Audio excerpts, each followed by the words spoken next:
আপনারা জানেন সারা রাজ্যে আজকে ত্রিপুরা প্রদেশ কংগ্রেসের তরফ থেকে সাম্প্রতিক বন্যা এবং ধসে আম জনসাধারণের যে ব্যাপক ক্ষয়ক্ষতি হয়েছে, বিশেষ করে কৃষক, চাষি, পশুপালক, শ্রমজীবী অংশের মানুষ, মৎস্যজীবী দারুণভাবে ক্ষতিগ্রস্ত।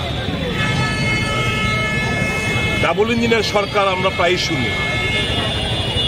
এই ডাবল ইঞ্জিনের সরকার যে প্রধান সরকার, কেন্দ্রীয় সরকার, আজকের তারিখ পর্যন্ত এক নয়া পয়সা বন্যা ক্ষতিগ্রস্তদের স্বার্থে রাজ্য সরকারকে দেয়নি। এতেই বোঝা যায় ত্রিপুরা নিয়ে কতটা উদাস। ত্রিপুরার মানুষ মারা যাচ্ছে না খেয়ে, বন্যায় দারুণভাবে ক্ষতিগ্রস্ত। গন্ডাছড়ায় পুজো নেই, বাংলাদেশে পুজো হচ্ছে না, আমরা খুবই নিন্দা জানাই। কিন্তু আমার রাজ্যে গন্ডাছড়ায় পুজো হচ্ছে না, এ নিয়ে বলার কেউ নেই। আমার রাজ্যে কৃষক, মৎস্যজীবী, চাষিরা নিদারুণ কষ্টের মধ্যে রয়েছে, তাদের কথা শোনার কেউ নেই। কংগ্রেস এই সমস্ত মানুষের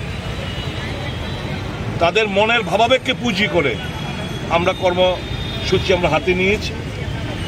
এবং এটা করতে গিয়ে আজকে আপনারা জানেন, দুর্ভাগ্য, মানুষের কথা বলতে গিয়ে আজকে মোহনপুর এসডিএম এর পক্ষের ভেতরে আমাদের কংগ্রেস কর্মীরা তাদের শরীর থেকে রক্ত ঝরেছে। 8-9 জন ইনজিওর্ড, ব্যাডলি ইনজিওর্ড, এরা হাসপাতালে গেছে, আইজিএম হাসপাতালে। গুন্ডারা, হারমাত বাহিনীরা মোহনপুরের সংঘবদ্ধ হামলা চালিয়েছে এসডিএম অফিস কক্ষের ভেতরে। অপরাধ মানুষের কথা বলতে এসছে, অপরাধ কৃষক কুলের কথা বলতে এসছে, অপরাধ মৎস্যজীবীদের ক্ষতির কথা বলতে এসছে, অপরাধ যে শ্রমিক মেহনতি মানুষের দুর্দশার কথা বলতে এসছে। কাজে তাদেরকে মারধর করো, লাঠিপেটা করো। ফেসিবাদের একটা সীমা রয়েছে এদের মধ্যে, আর স্বৈরাচারী শাসকদের মধ্যে আমরা কোনো পার্থক্য খুঁজে পাই না। যাই হোক, রক্ত ঝরুক আর যাই খুশি হোক, কংগ্রেস দল মানুষের স্বার্থে তারা তাদের ভূমিকার দায়িত্ব সবটাই পালন করবে। এবং আজকে এই সারা রাজ্য জুড়ে একই কায়দায় 23টি মহকুমায় আমরা আমাদের কর্মসূচি পালন করছি। আমাদের ডিমান্ডের মধ্যে শুধু এইগুলোই নয়,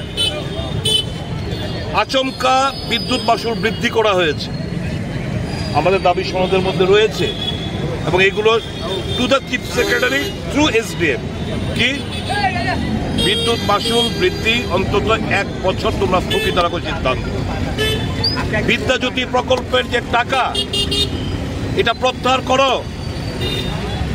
মানুষের অবস্থা অর্থনৈতিক ভেঙে পড়েছে ত্রিপুরা রাজ্যে।